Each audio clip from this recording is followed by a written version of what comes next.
1-2. Swinging a drive toward right center. Back goes Robert. Back near the stands. That ball is gone. A game-winning home run for Chris Morel. Can you believe it? Listen to this crowd. Right now. Welcome back to the Brotherly Cubs podcast. I'm your little brother, Zach, and that's my big brother, Jhoan. We are your baseball-watching brothers who love everything about the Chicago Cubs baseball team, who happens to be in first place. If you enjoy the Cubs, hit the subscribe button, turn on the notifications, and give us a holler every week as we dive into the most lovable team in all of the MLB. Thank you to all of our subscribers for tuning in and checking us out every time we post. It's been a while, Zach. How are you doing? Doing good. We were on the injured list. That's why we've been out. Yes, the 60-day, precisely. But we've been activated off of the 60-day injured list. And so the Cubs have created 2 roster spots for us. Yeah. Hopefully DFAing Birdie and Jhoan and getting us on. So I'm doing well. Our ears were injured, so they had to put us on the DL. Right. I couldn't hear anything for 3. I don't know how long it's been, 2 or 3 months. Been a while. It's been a while, so we're glad to be back. Now we feel like, what's his name? Eli Morgan. Almost.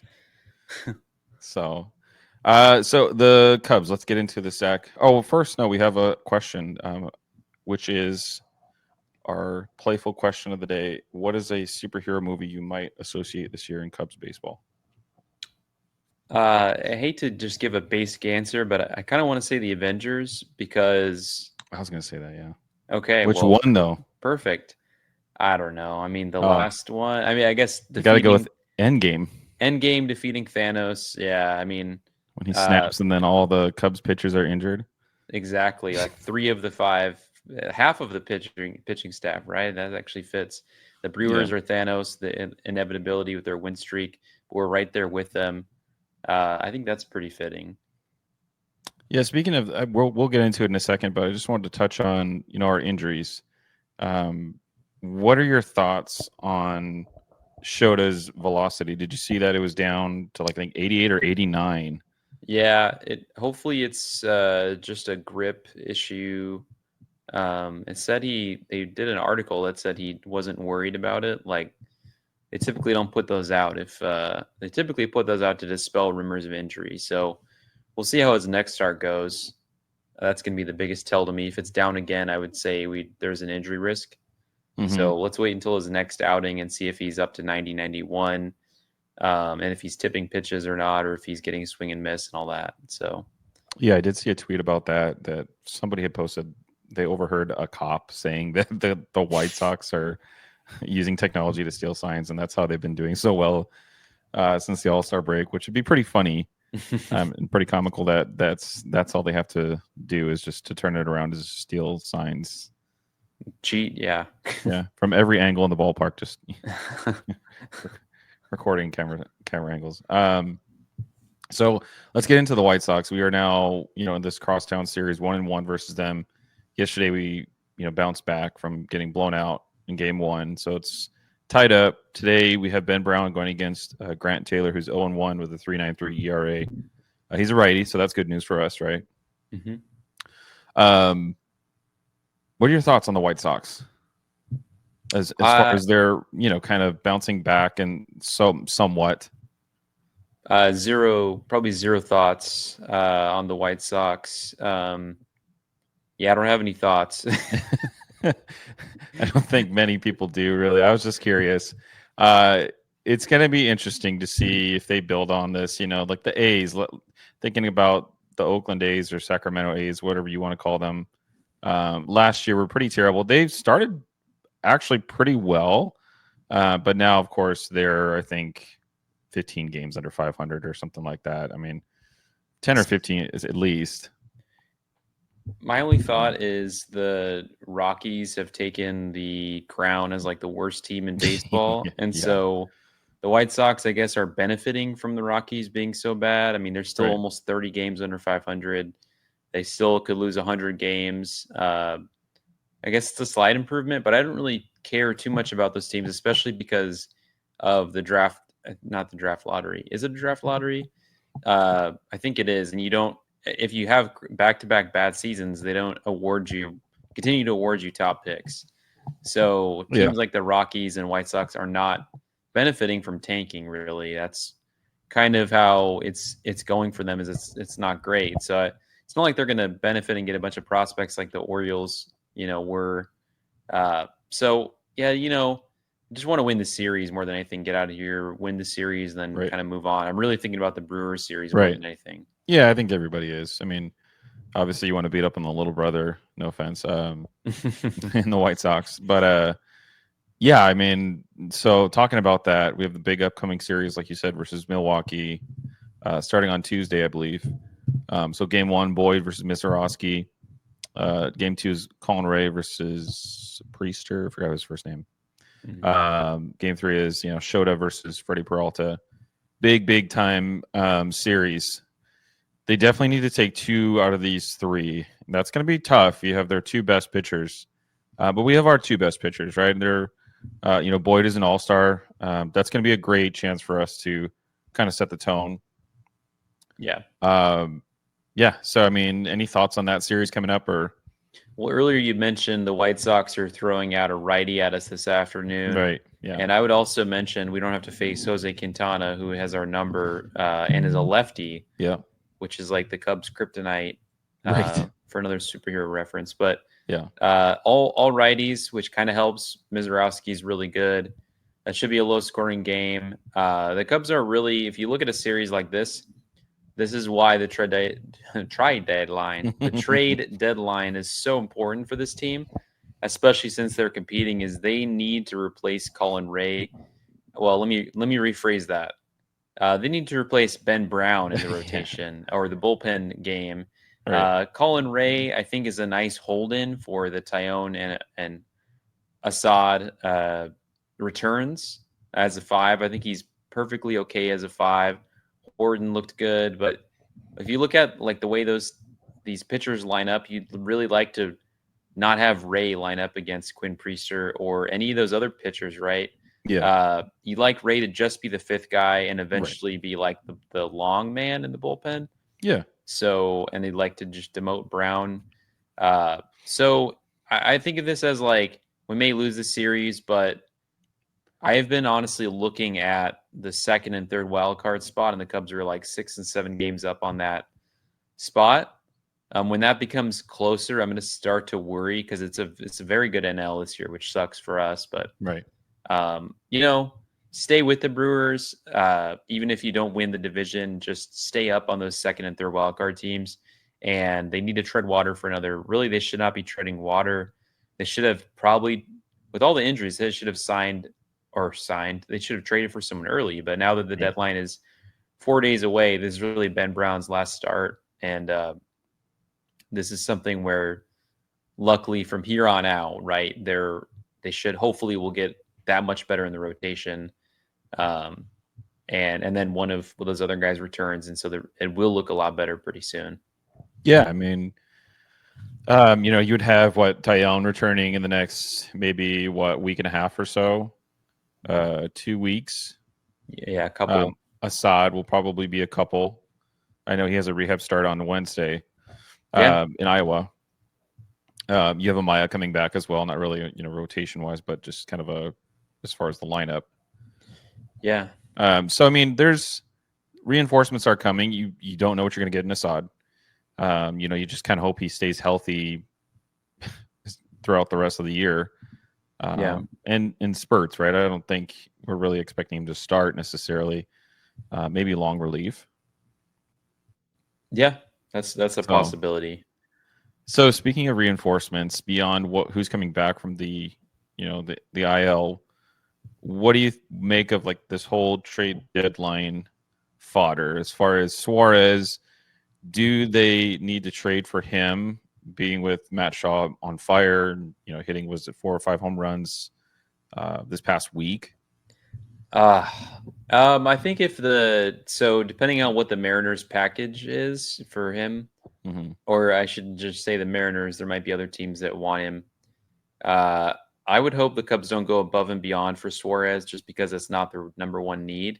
Right. They're going to have to give up a good package for a starter with years of control, it sounds like, is where they're going. And if they do that, then I don't think they'll have room to get really, you don't want to give up a crazy package for 2 months of for a rental player. If they can sneak this trade in as a second trade or third trade I hate to say sneak it in because he's having a great year, but if they can acquire him and not give up a crazy package, it does make sense to put Shaw on the bench and rotate him in. Or I've seen some posts on Twitter mention putting Seiya in left, Suarez at DH, and then keeping Shaw at third, and then kind of rotating Shaw into out of the lineup and so on and so forth. Because Shaw is fast and he's a good defensive third baseman. Yeah. So to me, I'd actually prefer they get another third baseman like Willi Castro, or if we're talking years of control, Maikel Garcia from the Royals. You could play third and second in case Nico leaves. You've got a 700 plus OPS hitter that could play multiple positions. I think that's what they should think about doing more than Suarez, unless the Suarez package or unless the price comes down. They should not, leverage high-end prospects for 2 months of Suarez when in reality you still want Shaw to play, especially because he's heating up and he doesn't need to go on the tear he's on now, but if he's at 6 home runs, if he can end the year with 10 or 12 home runs and 50 RBIs, that's similar to where we thought he'd be at the start of the year. And then, a 700 OPS. We don't need an 800 OPS at third. If you look at the Cubs roster, they have their first 5 hitters have an 800 plus OPS. So it would be great to add Suarez, but if you can add a third baseman, you should. But I don't think, they shouldn't be forced to add Suarez. They're not in that position right now. Yeah, I think that's a good point. Like you said, I mean, our big focus really should be pitching, starting pitching. Obviously, everybody knows that. On here, I've noted, Zach Gallen. Obviously, these are familiar names, but Merrill Kelly, Seth Lugo, Edward Cabrera, Mitch Keller, probably not likely. Sandy Alcantara, not likely. Luis Severino, I think maybe more likely. Trevor Rogers of the Orioles. I don't know if you've heard about him. Mm-mm. He's also one that's kind of mentioned. Really good ERA, low ERA. I think he has like a 1.2 something, 2.5 ERA. Really good pitcher for the Orioles. You mentioned Mackenzie Gore. Yes. So what are your thoughts on that? Because that'd take a package, right? I mean, I don't know what the controllable years are on him, but well, I don't. So, first of all, it's news to me that Trevor Rogers is starting for the Orioles. That is pretty interesting as an option. I think if just to put a bookend on that on him and the names you mentioned, I think if they can get some decent prices for these guys, it could make sense to add 2 pitchers. Mm-hmm. Yeah.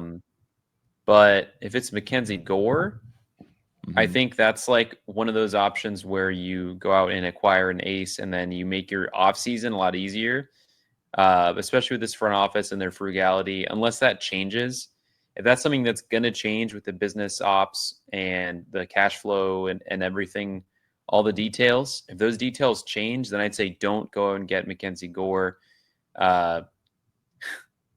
It's really annoying because they could have just gotten someone for money this offseason, like the guys we talked about literally just months ago.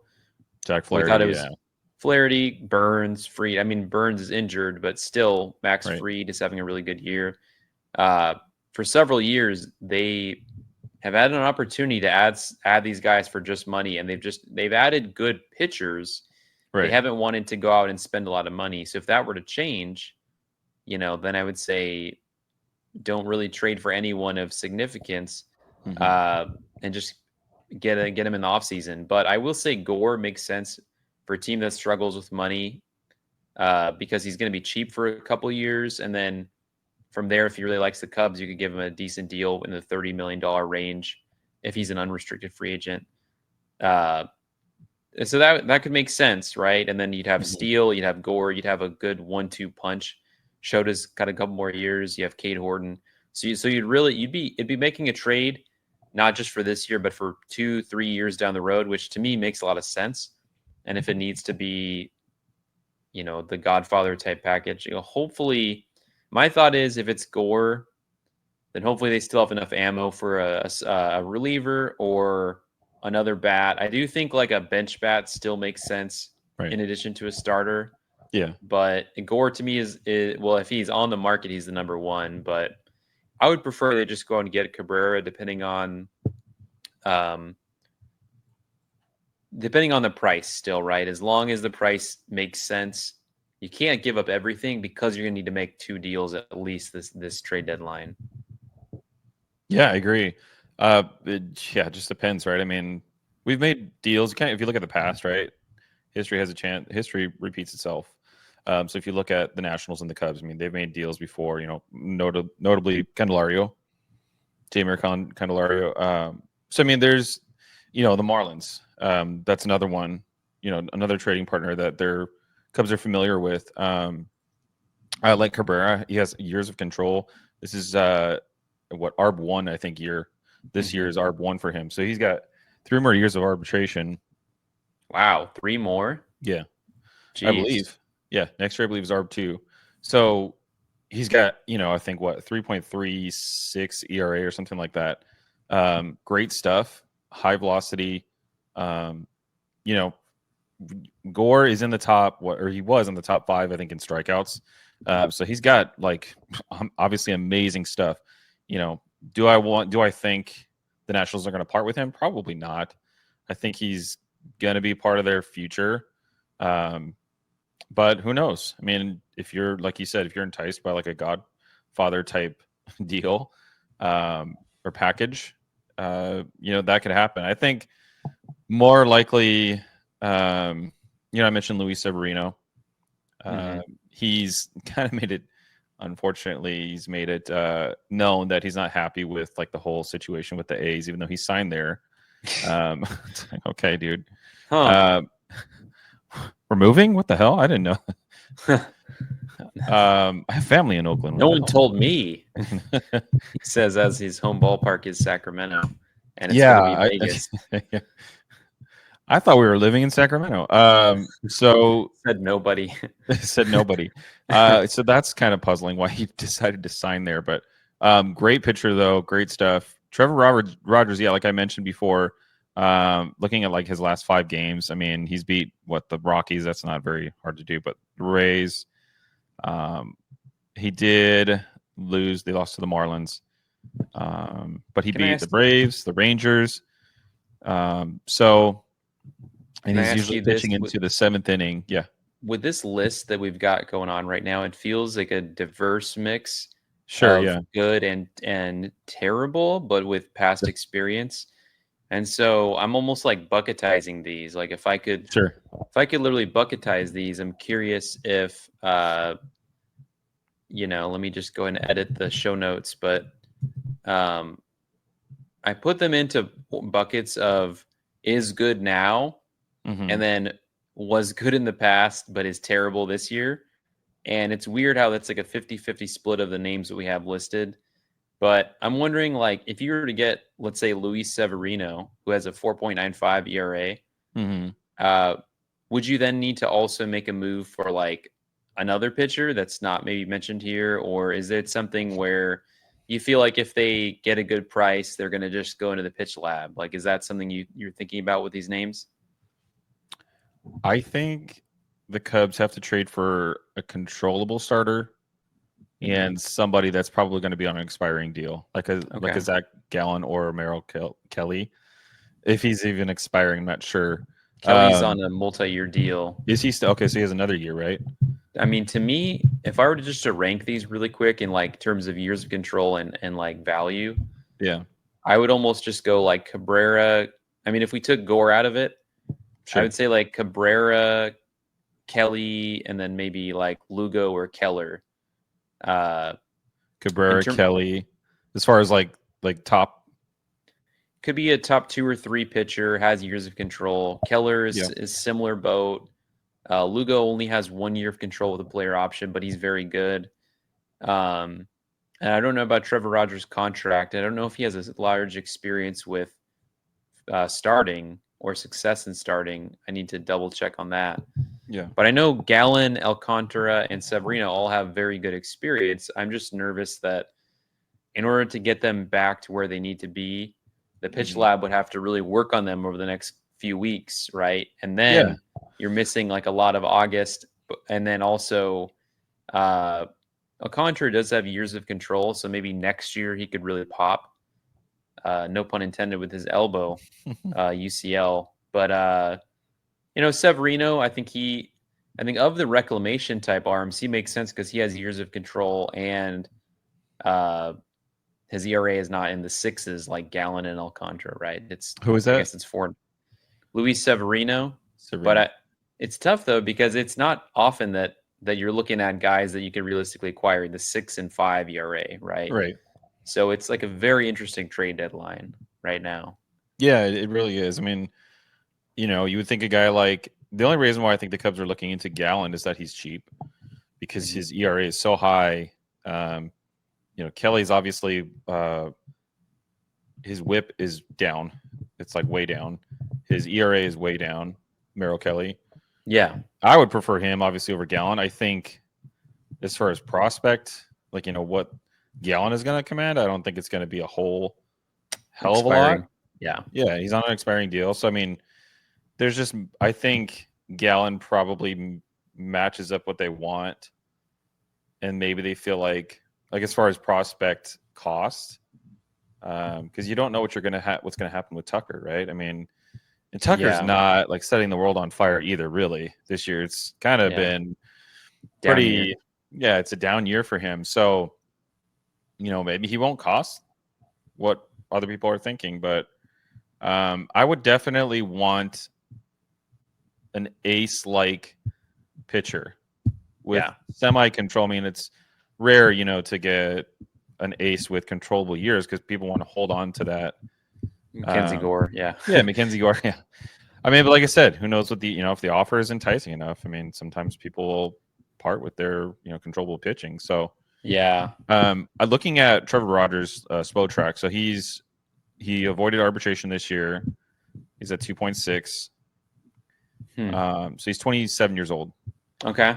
He's ARB3 next year, and he's an UFA unrestricted free agent in 2027. So in 2 years from now. Okay, so maybe he's like in a slightly better boat than I thought. Actually, I was wrong on Merrill Kelly. I got Kelly and Keller confused. Merrill Kelly is 36 years old. And next year he's a free agent. So he and Gallen are in the same boat. Okay. And so I could see the D-backs moving these guys. Sure. But maybe not to the Cubs just because, why would you really give up something for a 2? Now, if you can get a light package, I mean, Kelly is only making $7 million. So his cost to the club is $2.5 million. Yeah. And that's dirt cheap for a guy who could give you October playoff, he could give you playoff baseball innings. Right.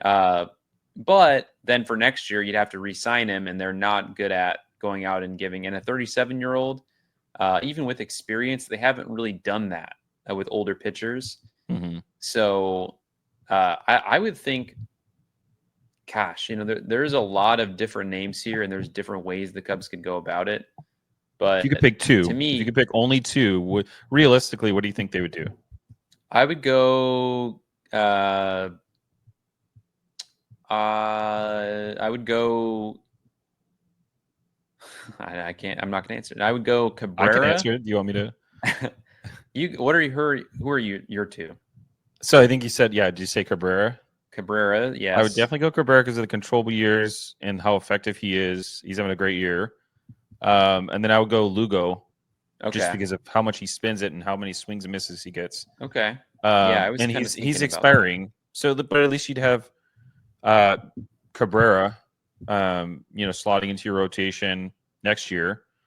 Yeah. And if you put him in between, maybe he's better than Shota, maybe not better than Boyd, at least right now. you would have what? Steele, Cabrera, Boyd, Imanaga as your possible 4. Yeah, that's very good. And then Taillon, like, That's then you very, got very good. long relief through what? Horton and maybe Assad. I mean, that's deep. Yeah, Horton. Yeah, you could really play with Horton's innings if you have an injury. He's got the experience. You feel good about him in there. Yeah, I mean, this is their opportunity, and this, like I said, this deadline will prevent them from having to make a big move in the offseason. It'll allow them to focus on their bench a little bit more. So what did you say? I had said Lugo and Cabrera. You said Cabrera and the same thing, Lugo? I might either go with Cabrera and then either Lugo or Gallen, just because if they can unlock Gallen and fix him a little bit, then for next season, if they could re-sign him, that would be really awesome. And then he'd be like, hey, they fixed me. I really like this pitching infrastructure, right. I'm leaning towards Cabrera and Gallen, I think, because Gallen's got a really good track record. Just kind of like that would be my first option would be, I think, Lugo and he has experience too as well. So Lugo and Cabrera, or I would do Cabrera and Kelly. I think Merrill Kelly's an awesome pitcher. Yeah, that's a good one too, right there. He would be more, more expensive than Gallen. But sometimes it's like splitting hairs. Yeah. So let's look at the bench pieces. So what do you think the Cubs need to do as far as bench pieces? You mentioned Willi Castro from the Twins. If Suarez doesn't quite happen or doesn't happen, Marcell Ozuna from the Braves, who are I think 10 or 15 games under 500 now. And he hits left-handed pitching well. He has a high or decent walk rate. Or Mike Tauchman. Oh, that's tough. I mean, if we're talking bench and if we're just talking like the edge of the roster kind of deal, I think it still comes down to price. And I'm going to look at Willi Castro since the Twins are selling. Yeah. Or I should say all these teams are selling. I know sometimes the Cubs and Sox do deals. Sometimes there's rumors and they don't get it done because the price stays high. Right. To me, the biggest need is hitting left-handed pitching and infield. So I think Castro is a massive fit for this team. The only way I could see Ozuna, because he is kind of a fit, is you'd have to feel like there's an injury with Hap or PCA. There'd have to be that could happen if an injury pops up here over the next, I guess, 3 days, right? By Wednesday or Thursday. Yeah. If there is an injury and someone has to go on the 15-day, then Ozuna would actually make a ton of sense to play left field for Hap. But if everyone stays healthy, I think they'll stick with a right-handed bat that hits lefties well. I don't think they would go with Tauchman, even though I love Tauchman, but since they need a right-handed bat and their outfield is doing pretty good, I still think, like I said, Maikel, Garcia, just browsing the Spotrac as we do to try and figure out how much the price might cost. I know Garcia had multiple years of control the last time I checked, and that's what made him come up in rumors. Actually, this is the last year of Willi Castro's deal, so it could make sense for the Cubs to, if the price is low enough as he's expiring, just snatch him up, and that way you can keep 2026 open for Matt Shaw. Right. And you could enhance your bet. I like the idea of trading for a guy and then trying to sign him in the offseason to a multi-year deal. Yeah. So if you could get Willi Castro next year, he's already plays in the Midwest, but if he's playing with Chicago, has a good year, maybe they re-sign him for a couple of years, and he's like a really good bench bat, right? For second and third or whatever, or maybe just third base. But they need to upgrade their bench. Yeah, they do. Vidal Brujan is not going to cut it. Justin Turner has his moments, but there's so far few in between. I mean, I'm not even sure who the other bench pieces are, but so just kind of like a deep dive onto Willi Castro versus left-handed pitching. So, 50 games this year, 91 plate appearances, 84 at-bats. He's hitting 291, 4 home runs, 11 RBI. On base is 349. So lately, not too great. Last 12 games, he's gone 7-25. with a home run and 2 RBIs and 29 plate appearances. So, but overall, I mean, he's hit lefties pretty well. We need that. I don't expect we'll add more than one bench piece, really, right? Right. If we're able to, hopefully. So, kind of moving on from starters to bench pieces. Now, really, one of the more valuable aspects of postseason baseball is the bullpen, because that's where usually games are won or lost. Looking at what Marquis had put out yesterday with Taylor McGregor and Bruce Levine, they mentioned Sir Anthony Dominguez of the Orioles, Pete Fairbanks of the Rays, Carlos Estevez of the Royals, and Lucas Erceg. Mm-hmm. Did you see that graphic that I attached? Yes. What are your thoughts on those 4 guys? Because there's others. I mean, there's Kyle Finnegan, David Bednar, Jeffrey Springs. Is Springs in relief now, or is he a starter that we'd? I believe he's a reliever. Okay. Let me double check that just to make sure. But yeah, what are your thoughts on those guys? Those 4 or 5 guys? 6 guys? I mean, yeah, double checking. Obviously, it looks like Sir Anthony Dominguez has who is not British. That is, his first name is Sir Anthony. He's not been knighted. Not yet. By the crown. Yeah, not yet until he plays for the Great Britain in the World Baseball Classic. Yeah. And GBR. wins it. I actually... Jeffrey Springs is a starter. Sorry. Okay. Well, I mean, I'd take him too as a starter. So, I don't think they need a lefty reliever, but with these names here, all of them are good. And then Dominguez has the highest strikeout rate. So it's difficult, I guess. Like if you're looking at just a strikeout arm, he's the best. But then if you're looking at closing experience, Kyle Finnegan makes sense. Bednar, depending on his price and how much years he has left of control, or if this is maybe his last year. I'm not in love with the low strikeout rate of the Royals and the Rays pitching. Right. Looking at our graphic with Fairbanks, Estevez, and Erceg, but I would take any of them. I mean, the thing is, if you can add them and put them in the 8th inning, to me, it could make sense to get a guy who will slot into the 8th and has closing experience. So my top 2 would be Finnegan and Bednar. If they're, I guess Finnegan's available. Bednar, depending on if the Pirates want to work with us, Finnegan and Bednar to me are the top 2, and then maybe Dominguez is up there because you'd like a guy that can also, and also if they have a splitter or a pitch to get lefties out, that way. We actually haven't mentioned here Griffin Jacks. Yeah, of the Twins. Yeah. I think he, for me, is my number 1. He's got a good changeup that can get lefties out. He's got a sweeper that can get righties out. He's got velocity. They need, to me, if they get a righty that's got a pitch that gets lefties out at a high rate. That way you're not depending on Pomeranz to keep it going. Thielbar is good. That way you don't feel like you have to add a lefty, right? It's like, oh yeah, we've got right. This guy, Mark Leiter Jr. Right. I mean, I know you mentioned who else is available. Danny, is it Colombe? Danny Colombe, yeah. Colombe, okay. Colombe, and then Caleb Ferguson.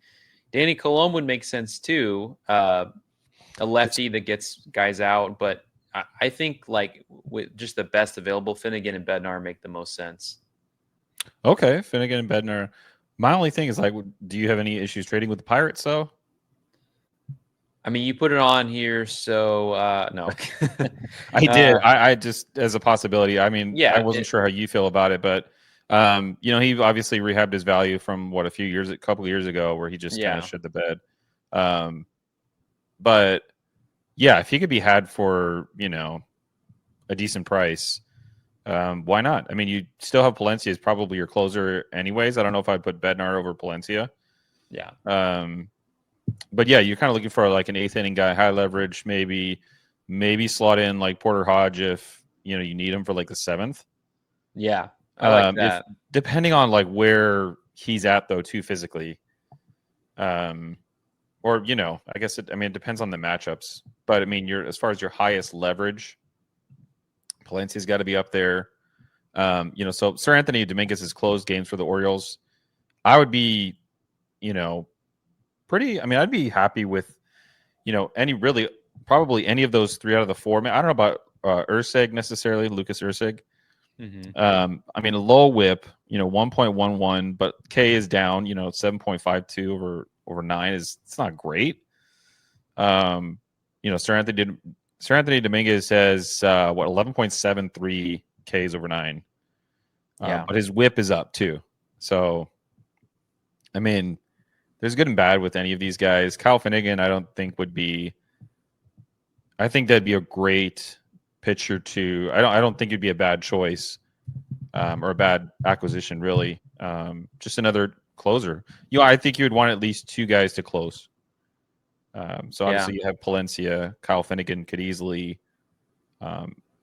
slot into that spot as a closer. My only thing is like with Palencia, like if you replace him, I've mentioned this before, like what would that do to his psyche? I think he gets into his head a little bit about certain things, and so I wonder now that you've kind of anointed him as the closer, more or less with Hodges' injury. I mean, I wonder what that would do to his psyche.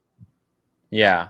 Well, I'm going to amend my answer on Finnegan. I didn't realize he has a 19% strikeout rate and a 9% walk rate. Yeah. That's not, I mean, good ground ball rate, and then a 4.62 ERA. Yeah. But a lower FIP. So, I mean, that's a pretty high ERA for like a reliever, Yeah. And some of these guys, like Gallen or with high ERA, I mean, they were great before, maybe not this year. Maybe a change of scenery would help. Sometimes it helps guys. Sometimes it's not really, doesn't do anything. But again, I mean, Kyle Finnegan could also come as cheap though.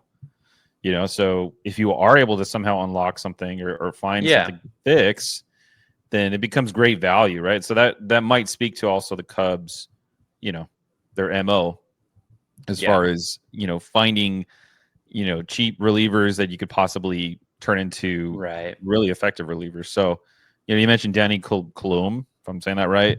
Yeah. Low velo, I think his fastball averages, I think I was looking at the Baseball Savant page, like 90.8 or something. But he does he's effective. He doesn't walk. So he has a 6% walk rate, 25% K rate, which is probably about what, league average? Yes. Yeah. I mean, 42% chase rate. Yeah, that's really good. So I think that's what really, if you look at the postseason, I mean, guys are able to catch up to velocity. And so you can't always blow it by them. Yeah. You have to rely on kind of craftiness sometimes as a pitcher. So that could be effective. That could be a sneaky acquisition if they could pull that off. Caleb Ferguson is mentioned here in our notes from the Pirates. So 2.7 ERA. He's on an expiring deal. I think you have to cut ties with Presley. Eventually. Yeah. Yeah. I think, I don't know that he makes the postseason roster. I know you traded for. Yeah, they traded for him. Traded for him, yeah. Yeah. I just don't. I don't think. I don't know. You could kind of see it in his body language, right? Like yesterday, he didn't really. You wouldn't say close out the game, but he ended the game for the Cubs, and he did give up a run. But you could just kind of see it in his body language. Like, yeah, he was kind of disappointed with himself, but he just looks like a different pitcher this year. Yeah. So I don't know. I mean, that would suck for him to not make the postseason. It seemed like a waste. Obviously, as far as, I forget what we even traded away. It wasn't that much. No, not really, much. Yeah. But still, I mean, I don't know. I don't think if we're able to acquire at least one, maybe two bullpen pitchers, I don't think he makes the postseason roster if the Cubs make the postseason. So yeah, and we could definitely supplant him with other pitchers in the bullpen, so that would make sense at that point too. So which bullpen did you say? Which pitcher? If at all possible, I'm going to go with David Bednar because he has a career 3.08 FIP. Last few years, 2.23, 2.61, 2.00 ERA. Mm-hmm. This year 2.19, so that's incredibly good. This year a 1.93 FIP. He's got a double checking this a 34% strikeout rate, 6% walk. I mean, that's like top of the league. I did not even realize he was that good this year. So Yeah, I think he's like probably your number one target in terms of the reliever available. But to me, it's either him if they'll work with us or Griffin Jacks. I think you got to go out and get him. He's a very good pitcher. He has closing experience, and he could slot into the 8th inning without any drama. With an injury, he could close, and it wouldn't be a big deal. So I like those two guys. Okay, I was going to ask you also. That kind of reminded me of the Twins, but he's not listed here. But Duran, I'm not sure how you say his first name, but is it Jhoan? I don't know. Or Jhoan? Jhoan. Duran. Yeah. What are your thoughts on the Twins closer? I mean, he would probably cost a lot. You know, high velo, similar stuff, right? To maybe Palencia.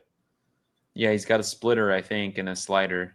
Okay, so slightly different. Similar archetype. Yeah, he would cost a lot. I thought he had years of control still. And then I think he'd want to be the closer too. So that would be like a prerequisite to trading for him. Right. So, but he would be like, he's probably the best arm on the market aside from like Clase.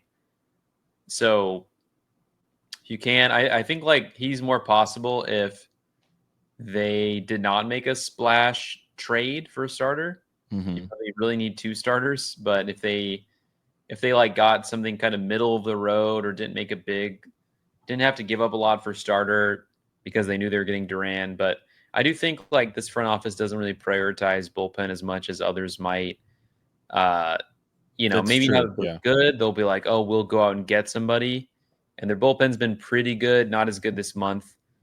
Has fallen off a little bit, but I think they'll get an arm at least. I just don't know if they'll get like a top bullpen arm. Yeah, that's a good point. I mean, maybe most notably, Aroldis Chapman has been, that was 2016 when they won the World Series. Yeah. And I think they needed it at the time, really. Yeah. Like a lockdown closer. So we'll see. Yeah, I think they're definitely going to prioritize starting pitching, which they obviously need to. They've been needing that for a while. But we have just one more question here, Zach. So what do you think of, obviously, with Miguel Amaya coming back pretty soon in the next maybe week and a half or so? Week to 1 week, 7 days or 10 days. McGuire, what do you think about him possibly being the odd man out? Do you think that's probably what's going to happen?